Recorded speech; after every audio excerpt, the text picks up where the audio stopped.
back to Shem's Universe. So today, guys, we're going to discuss personality number 2, and I'm also going to discuss master number 11 for personality numbers. So of course, we're just doing this for the Pythagorean numerology. So let's get started. So it's the lunar energy. We have Moon here, which is number 2. That's a very cooperative number, kind of like a sidekick, a bit in the shadows, not so seen as the sun, but very, very powerful nonetheless. It's considered the feminine energy, the ultimate feminine, meaning the yin energy. But that actually does mean a lot of power. It's just different. Like the man energy with the sun is like giving, and it's always about like reaching out and getting things, whereas the yin energy is just receiving.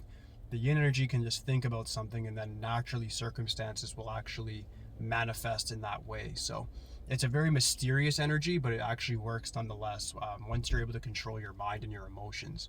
And just, so the key for number 2 is that you want to control your thoughts and then your emotions if you have the 2. In regards to a personality number, though, people are going to get the impression of you when they first meet you that like you're a very shy, withdrawn person. They're going to get the impression that you're maybe very receptive, maybe you can see through them. But still, nonetheless, it could be a little bit off-putting, and people might find that you are hard to get to know to a certain extent.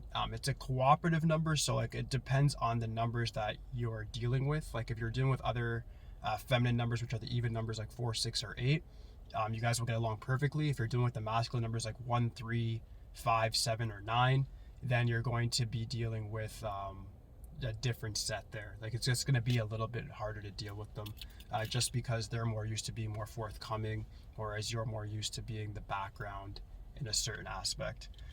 But it still works because you guys are great listeners, because you guys are able to read people very well. If you have that personality number, you just use it to make people understand that they're probably going to end up underestimating you. Like if you have like, let's say like a life path 8 or 1, then you have a personality number of 2, that doesn't reflect anything of how you really are. It just means that your outer aura is considered soft and withdrawn, but who you really are, like your soul, your energy, is far from that. So that's the thing. The personality number, like I said yesterday, is like something that's off-putting to people because it's the last one I'd always research, because it doesn't really mean that much in regards to like who you really are as a person. This is more just your first impression number. This is what you're going to naturally attract.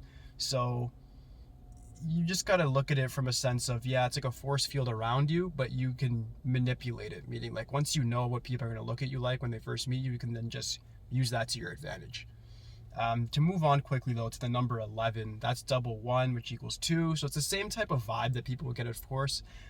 With a lot of personality number 11s, what I notice is that they end up being viewed as people that can be taken advantage of, actually, because 11s are overly sensitive, and once an 11's anywhere in your chart, it kind of has that big effect.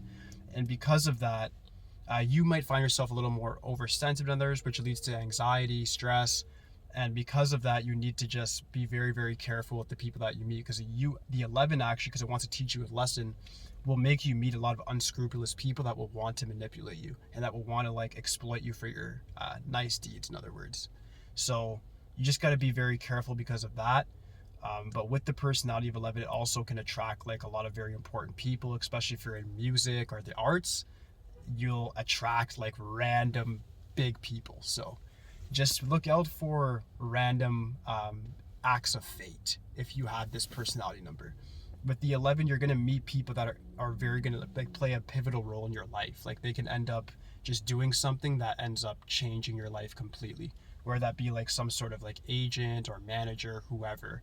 But it can be very sudden, and if you're not ready for that level of attraction, meaning you just didn't know that it was there, you can miss out on a lot. So that'd be my warning to you guys. Watch out for treachery, and then polar opposite, just watch out for huge opportunities that can come as well. So that's not easy to master, but that's why it's a master number. But aside from that, like I said, these videos are going to be a lot shorter. I'm not going to do my usual 8 to 10 minute videos with the personality numbers. I'm just kind of just drawing it to a conclusion, and we're going to move on to the Eastern very soon. But yeah, if you guys have any questions regarding the 2 at all, or the 11, just let me know in the comments section. Or you can, of course, hit me up on my Instagram, Shem's Universe 8.0. Or if it's really private and you just don't want to do either of those, you can always get me at my email, shem_roy@hotmail.com. But aside from that, I am done for today. Tomorrow we'll get to personality number 3. All right, guys? So thank you guys so much for watching. See you again tomorrow, guys. Peace.